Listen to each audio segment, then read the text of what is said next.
Resistência é tudo aquilo que você faz para não se permitir permanecer no estado de receptividade, que é um estado de bem-estar e alegria. E esses estados de receptividade, de bem-estar e de alegria são os nossos estados naturais.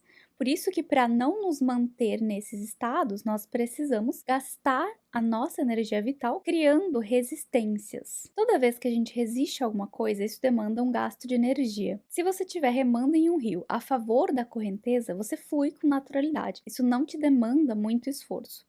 Agora, se você estiver nadando contra a correnteza, isso vai te demandar um esforço imenso, um gasto de energia imenso, e você não vai nem conseguir aproveitar a paisagem no caminho. O estado de resistência, ele é um equívoco. Ele vem do medo que nós temos da vida por conta da nossa ignorância em relação à nossa própria natureza, em relação a quem nós realmente somos, em relação ao nosso potencial, ao nosso poder pessoal, digamos assim. Então você tem um potencial imenso dentro de você, mas você age como se você fosse completamente indefeso, incapaz e impotente, como se você tivesse à mercê das circunstâncias caóticas de um mundo cruel. Então a ignorância sobre a nossa própria realidade, ela custa caro. É uma pena que muitas pessoas passem a vida inteira vivendo de forma autômata, sem nunca se fazerem, né, a pergunta de milhões: o que eu sou, de onde eu vim e para onde eu vou? Eu acho que essa é a pergunta que todo mundo tem que se fazer pelo menos uma vez na vida. Porque o fim das nossas existências, ele começa quando a gente para de acreditar que a gente é só um corpo frágil que um dia vai virar pó. Quando você começa a entender a magnitude da influência que a sua mentalidade exerce na sua experiência de vida aqui. Se nós estivéssemos em um estado ideal, em um estado de permissão na maior parte do tempo, que é o nosso estado natural, nós temos um grande potencial de manifestação. Então é só você pedir que você recebe.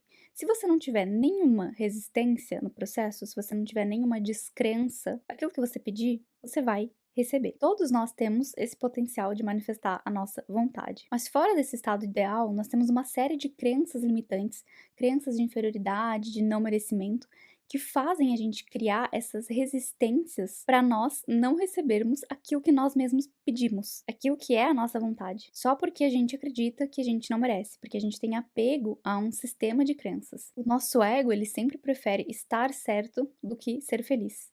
E eu acredito particularmente que as crenças são o alicerce de todas as resistências. Porque quando você tem uma crença, você precisa estar constantemente validando ela. E muitas das crenças que a gente tem, elas são totalmente contrárias à nossa natureza, elas são uma distorção da realidade. Então você precisa se esforçar imensamente, gastar uma energia absurda para conseguir validar essas crenças. Bom, e como que a gente pode conseguir soltar essas resistências, né? Como que a gente pode conseguir se policiar e tentar se manter na maior parte do tempo possível sem essas resistências, ou então ir dissolvendo elas aos poucos. Recentemente eu postei um vídeo sobre o método Silva de controle mental. E no livro que eu li sobre esse método, o José Silva menciona como que o trabalho dele com eletrônicos contribuiu para algumas das descobertas que ele fez que foram muito relevantes para esse método. Ele sabia, pelos estudos dele, que o cérebro humano gerava energia. E por conta do trabalho dele com eletrônicos, né, ele trabalhava consertando rádios, ele sabia que um circuito ideal é aquele que tem a menor resistência, porque ele faz um maior aproveitamento da energia elétrica. Então, quanto menor a resistência, maior o aproveitamento de energia. E aí ele se fez a seguinte pergunta: será que o cérebro humano funcionaria de uma forma mais eficiente se nós reduzíssemos a resistência? E aí ele descobriu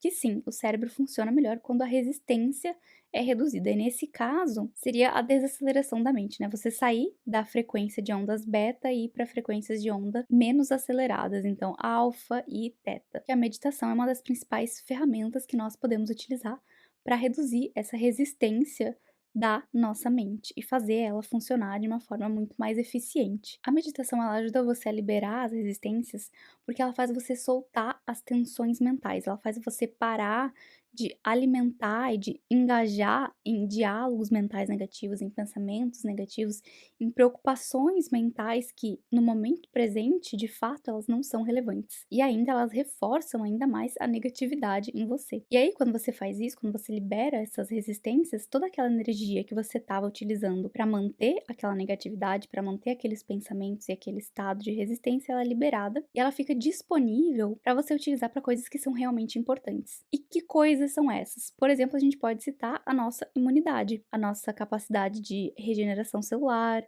a nossa capacidade de autocura, o aprendizado, o amor, enfim, diversas coisas que são muito mais importantes. E, além disso, muitos professores espirituais enfatizam que o estado meditativo é o estado natural da nossa mente. Então, a própria atividade mental incessante e os pensamentos acelerados em si são uma resistência ao nosso estado natural. E o único motivo pelo qual você não consegue soltar esses pensamentos e voltar para o seu estado natural é que você tá viciado neles e você tem uma crença muito forte de que você precisa se manter nesses estados para sua sobrevivência. Bom, então além da meditação, outra técnica que você pode utilizar para soltar essas resistências é a rendição, que eu falei mais sobre ela na resenha do livro Deixar Ir, que é basicamente você olhar para os seus sentimentos negativos e permitir que eles fluam sem dar atenção aos pensamentos que eles geram. Toda vez que você tem sentimentos negativos, não importa as circunstâncias que pareçam ter gerado ele tá vindo de dentro de você, então ele já estava ali. E todo sentimento, ele gera pensamentos que são compatíveis com ele. E esses pensamentos, eles geralmente são pensamentos de projeção.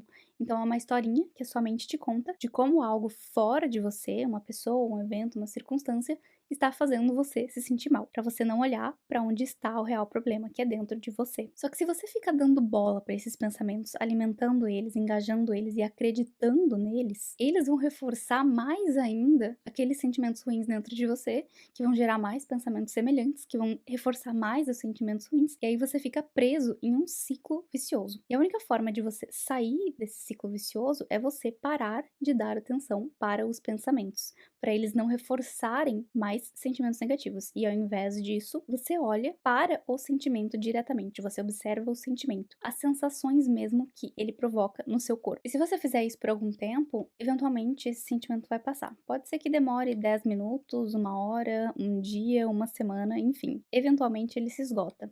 E aí, quando isso acontece, os pensamentos associados àquele sentimento, né, os pensamentos que aquele sentimento gerava, eles desaparecem também, junto com o sentimento. E a aparente circunstância externa, né, o problema que estava aparentemente te gerando aquele sentimento, ele desaparece também, ou ele é resolvido, ou a sua perspectiva em relação àquela circunstância muda completamente. Eu já falei inúmeras vezes dessa técnica aqui em diversos vídeos, né, não só na resenha do livro, porque de fato ela é muito eficiente. E mesmo que você no começo pareça que não tá entendendo se você está realmente fazendo certo ou não tem segredo, é muito simples, é só você observar o sentimento e não ficar alimentando o pensamento. Toda vez que você para sentir e se concentra no sentir, você não pensa. Você não consegue fazer as duas coisas ao mesmo tempo. Então essa é uma das técnicas que eu uso constantemente e que fizeram muita diferença na minha vida e eu recomendo sempre. No livro Peça e Será Atendido, que foi também uma resenha que eu fiz recentemente, eles falam muito dessa questão da resistência. Na primeira vez que eu li o livro, isso me chamou a atenção, mas eu não entendi direito o conceito. Na segunda vez que eu li, eu já tinha muito mais consciência disso, e aí foi muito mais fácil de perceber quanto aquilo acontecia realmente na minha vida, no meu dia a dia, e me conscientizar mais das minhas existências, né? Quando você se conscientiza das suas existências, é mais fácil você soltar elas, você dissipar elas.